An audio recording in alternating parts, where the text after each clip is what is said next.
Assalamualaikum Bunda. Kali ini aku mau buat es alpukat ya Bunda. Es alpukat dengan cara yang sederhana ya Bunda ya.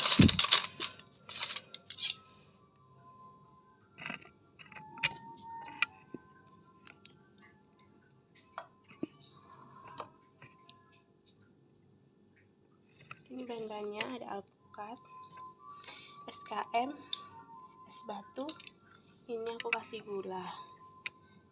Aku cairkan gula ya Bunda tadi ya. Kemudian aku mau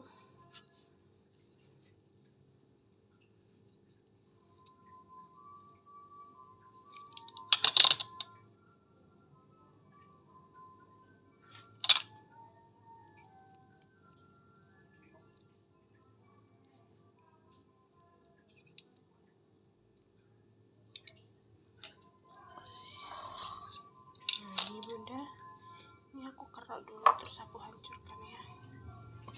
Hancurkannya pakai sendok atau pakai garpu, terserah Bunda aja.